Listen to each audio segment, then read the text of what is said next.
Assalamualaikum warahmatullahi wabarakatuh. Perkenalkan, kami dari kelompok 3 akan memaparkan materi tentang peran negara dalam perekonomian Indonesia. Sebelumnya, izinkan kami perkenalkan diri terlebih dahulu. Perkenalkan, nama saya Devano Pranata dengan NIM B1B1250078. Nama saya Bagus Maulana Ramadandi dengan NIM B1B1 25140. Saya Ayven Alif Sabda dengan NIM B1B125-125. Saya dengan Afrendi Hidayah dengan NIM B1B1 25067. Selamat menyaksikan. Sekitar. Peran negara dalam perekonomian Indonesia melalui hilirisasi nikel. Perekonomian suatu negara tidak dapat berjalan dengan baik tanpa adanya campur tangan pemerintah. Dalam sistem ekonomi Indonesia yang berdasarkan pasal 33 Undang-Undang Dasar 1945, negara memiliki peran penting dalam mengatur, mengawasi, dan mengelola kegiatan ekonomi agar dapat memberikan kemakmuran bagi seluruh rakyat Indonesia. Salah satu bentuk peran negara yang saat ini menjadi perhatian adalah kebijakan hilirisasi sumber daya alam, khususnya nikel. Indonesia merupakan negara yang memiliki cadangan nikel terbesar di dunia. Nikel merupakan komoditas strategis yang digunakan dalam berbagai industri, seperti baja tahan karat atau stainless steel, baterai kendaraan listrik, peralatan elektronik, dan teknologi energi terbarukan.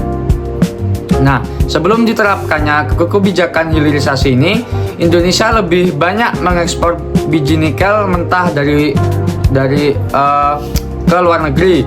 Negara-negara lain kemudian mengolah nikel tersebut menjadi produk bernilai yang tinggi dan jauh lebih besar dan memberikan keuntungan yang lebih besar. Akibatnya, Indonesia tidak memperoleh manfaat maksimal dari kekayaan alam yang dimilikinya.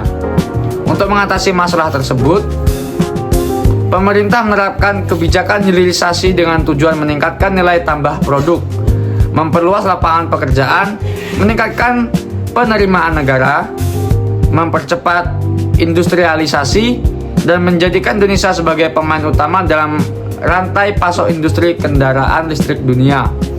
Kebijakan ini menunjukkan bagaimana negara menjalankan fungsi sebagai regulator, pelaku ekonomi, stabilisator, dan distributor dalam perekonomian sosial. Selanjutnya, ada pengertian peran negara dalam perekonomian. Peran negara dalam perekonomian adalah keterlibatan pemerintah dalam mengatur, mengelola, mengawasi, dan mengendalikan aktivitas ekonomi untuk mencapai tujuan nasional berupa kemakmuran dan keadilan sosial. Menurut teori ekonomi, negara memiliki 4 peran utama, yaitu 1. Sebagai regulator, negara membuat aturan dan kebijakan ekonomi agar kegiatan ekonomi itu berjalan dengan tertib. Contohnya yaitu menetapkan pajak, mengatur perdagangan, menentukan kebijakan investasi, serta menetapkan standar lingkungan. Yang kedua ada sebagai pelaku ekonomi. Negara melakukan kegiatan ekonomi melalui BUMN. Contohnya itu ada mengolah tambang, menyediakan listrik, terus menyediakan transportasi publik. Nah, selanjutnya ada sebagai stabilitator, yaitu negara menjaga kestabilan ekonomi. Nah, di contohnya yaitu yang pertama ada mengendalikan inflasi, yang kedua ada menjaga nilai tukar rupiah, yang ketiga ada menanggulangi krisis ekonomi. Selanjutnya ada sebagai distributor, negara mendistribusikan hasil pembangunan kepada masyarakatnya. Contohnya yaitu ada bantuan sosial, subsidi pendidikan, subsidi kesehatan, dan pembangunan daerah tertinggal. Berikut adalah kondisi sebelum hilirisasi. Sebelum kebijakan hilirisasi diberlakukan, Indonesia menghadapi beberapa masalah. Di antaranya yang pertama, ekspor bahan mentah mendominasi. Indonesia mengekspor biji nikel tanpa pengolahan, akibatnya harga jual rendah, keuntungan terbatas, dan nilai tambah dinikmati oleh negara lain. Yang kedua yaitu industri pengolahan kurang berkembang. Karena bahan mentah langsung diekspor, industri pengolahan dalam negeri berkembang lambat. Yang ketiga, kesempatan kerja terbatas. ekspor bahan mentah tidak dibutuhkan banyak tenaga kerja dibandingkan industri pengolahan. Yang keempat, ketergantungan pada komoditas mentah. Perekonomian menjadi rentan terhadap perubahan harga komoditas dunia. Selanjutnya yaitu yang B, kebijakan hilirisasi nikel. Pemerintah mengambil langkah strategis berupa larangan ekspor biji nikel mentah. Tujuannya yaitu untuk memaksa pengolahan dilakukan di dalam negeri, meningkatkan nilai tambah, memperkuat industri nasional, dan pembangunan smelter. Pembangunan smelter adalah fasilitas pengolahan mineral yang mengubah biji mentah menjadi produk setengah jadi atau produk jadi. Pengembangan kawasan industri. Pemerintah mendorong pembangunan kawasan industri terpadu yang mendukung pengolahan nikel. Mendorong industri kendaraan listrik. Nikel digunakan sebagai bahan baku baterai kendaraan listrik sehingga menjadi komoditas strategis masa depan. Yang C yaitu analisis peran negara. Yang pertama adalah negara sebagai regulator. Pemerintah mengeluarkan berbagai regulator terkait larangan ekspor biji mentah, perizinan tambang, pengolahan lingkungan, dan investasi industri pengolahan. Tanpa kebijakan tersebut, perusahaan kemungkinan akan tetap memilih ekspor bahan mentah karena lebih mudah dan murah. Yang kedua, negara sebagai pelaku ekonomi. Negara berperan melalui perusahaan BUMN seperti PT Aneka Tambang Tbk, PT Mineral Industri Indonesia (MIND ID). BUMN berfungsi sebagai pengolahan sumber daya alam, menjalankan proyek strategis nasional, dan menjadi sumber penerimaan negara. Yang tiga, negara sebagai stabilator. Pemerintah menjaga stabilitas investasi, kepastian hukum, kondisi keamanan, dan pertumbuhan ekonomi. Investor membutuhkan kepastian sebelum menanamkan modal dalam jumlah besar. Yang keempat yaitu negara sebagai distributor. Negara memastikan hasil pembangunan dirasakan masyarakat melalui pembangunan sekolah, pembangunan rumah sakit, penyediaan infrastruktur, dan pembukaan lapangan pekerjaan. Yang keempat yaitu dampak ekonomi. Dampak ekonomi yaitu dampak jangka panjang dan pendek. Positif, meningkatkan investasi, pembangunan kawasan industri, dan bertambahnya lapangan pekerjaan.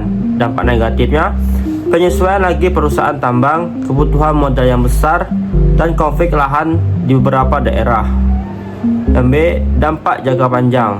Yang pertama, industrialisasi nasional. Indonesia tidak lagi hanya menjual bahan mentah. Yang kedua, meningkatkan daya saing. Produk Indonesia memiliki nilai tambah lebih tinggi. Yang ketiga, peningkatan ekspor. Ekspor produk olahan menghasilkan devisa yang lebih besar. Yang keempat, pengembangan teknologi. Transfer teknologi dari investor asing dapat meningkatkan kemampuan industri nasional. Yang kelima, peningkatan pendapatan negara melalui pajak, royalti, dividen BUMN, dan PNBP. Selanjutnya ada dampak sosial. Dampak sosial ini memiliki dampak positif dan dampak negatif. Yang pertama, dampak positifnya itu penyerapan tenaga kerja. Pabrik dan smelter membutuhkan ruang pekerja. 2. Pertumbuhan ekonomi daerah. Daerah penghasil nikel berkembang lebih cepat. 3. Meningkatkan pendapatan masyarakat. Masyarakat memperoleh peluang usaha baru. 4. Perkembangan infrastruktur. Jalan, pelabuhan, listrik, dan fasilitas umum semakin berkembang. Dampak negatifnya, urbanisasi. Banyak penduduk datang ke daerah industri. Kedua, kenaikan harga tanah. Harga tanah meningkat sehingga sebagian masyarakat kesulitan membeli lahan. 3. Potensi konflik sosial. Perbedaan kepentingan antara perubahan dan masyarakat dapat memicu konflik. Selanjutnya itu ada dampak lingkungan. Dampak lingkungan ini juga memiliki dampak positif dan dampak negatif. Yang pertama itu dampak positifnya, mendorong penggunaan teknologi pengelolaan yang lebih modern, membuka peluang pengelolaan tambang yang lebih berkelanjutan. Dampak negatifnya, Yang pertama, deforestasi. Pembukaan lahan tambang dapat mengurangi kawasan hutan. Yang kedua, pencemaran air. Limbah tambang berpotensi mencemari sungai. Ketiga, kerusakan ekosistem. Habitat flora dan fauna dapat terganggu. 4. Emisi karbon. Aktivitas industri menghasilkan emisi yang perlu dikendalikan. Baik, selanjutnya solusi dan rekomendasi. 1. Memperkuat pengawasan.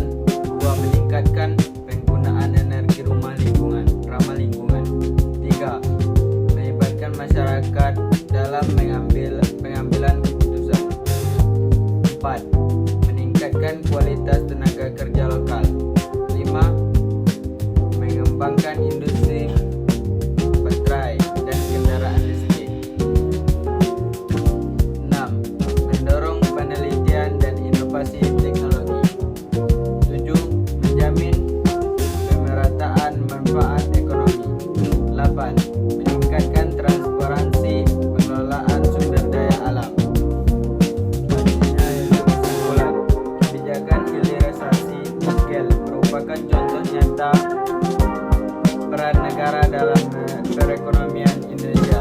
Dalam kasus ini, negara menjalankan 4 fungsi utama, yaitu sebagai regulator, pelaku ekonomi, stabilisator, dan distributor. Mulai kebijakan hilirisasi, pemerintah berupaya mengubah struktur ekonomi Indonesia dari mengekspor bahan mentah menjadi negara industri yang menghasilkan produk bernilai tambah tinggi. Kebijakan ini memberikan manfaat berupa peningkatan investasi, lapangan kerja, penerimaan negara, dan pertumbuhan ekonomi daerah. Namun, keberhasilan kebijakan ini harus diimbangi dengan pengelolaan lingkungan yang baik, pemerintah kesejahteraan, peningkatan kualitas sumber daya manusia, dan penguatan teknologi nasional agar pembangunan ekonomi dapat berlangsung secara berkelanjutan.